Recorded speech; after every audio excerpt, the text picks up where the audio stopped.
Hi, everybody. All right, welcome back for our read aloud. Today we are starting section 3, Wednesday. Chili. All right, chapter 17 is from Ravi's perspective. When Amma comes in to wake me, she has red chilies and salt in her hands. Sit still, Ravi, she says. I'm going to take away the kandristi, the curse of the evil eye. Even though I haven't said a word to her about how badly things have been going for me at Albert Einstein Elementary School, somehow my mother has figured it out. The kandristi is what's causing your problems, Raja. I'm sure of it, she tells me. I tried to hide my feelings yesterday when I returned home from school.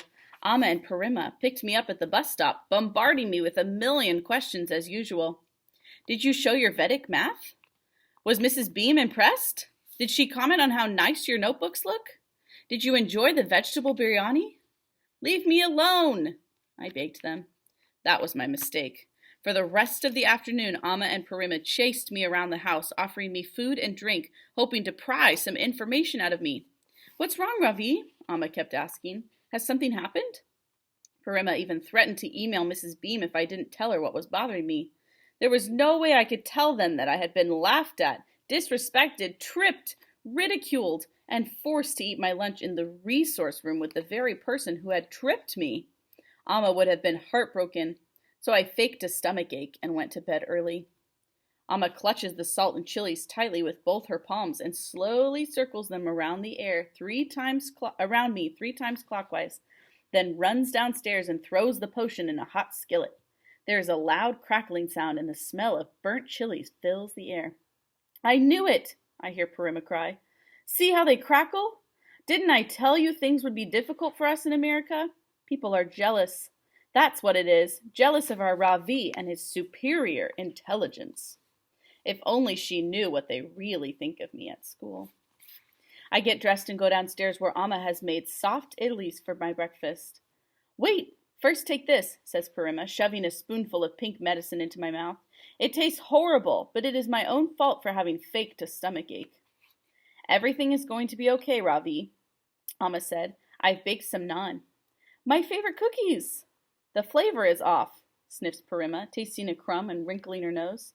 You put in too much rose water, Roshni. Amma sighs. I can tell she's biting her tongue. You'll see, Ravi, she says as she carefully places the last crumbly round cookie in the box. Mrs. Beam will be impressed. The naan is for Mrs. Beam? I asked, surprised.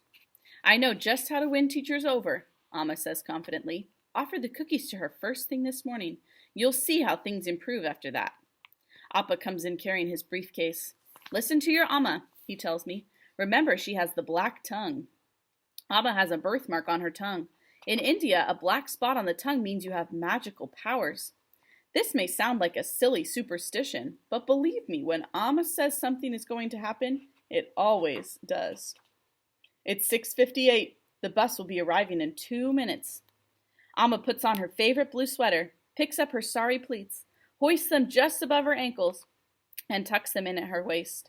Slipping her bare feet into a pair of rubber sandals, she rushes towards the door, but Appa stops her.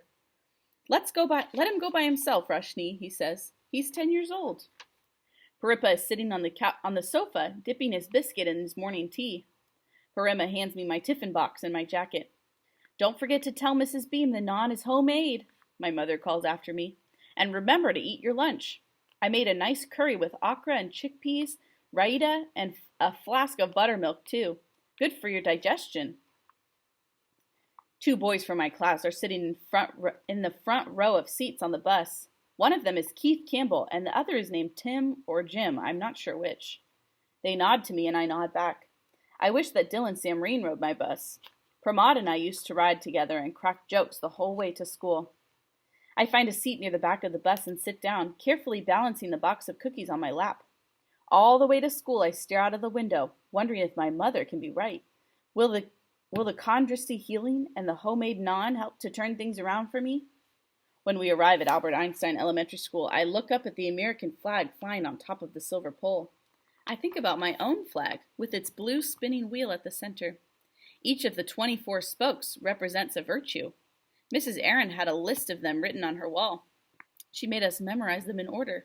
I think about number 2 on the list, courage. Number 13, righteousness. And number 14, Justice. Be proud of who you are, I hear Parima's voice say in my head. Remember where you come from. I take a deep breath, straighten my back, and get off the bus.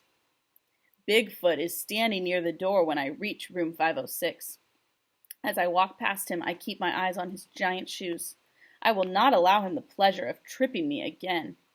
When I present Mrs. Beam with the cookies, she smiles. In fact, she beams.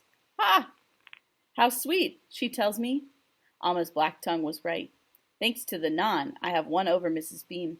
Even her eyebrows seem friendlier today.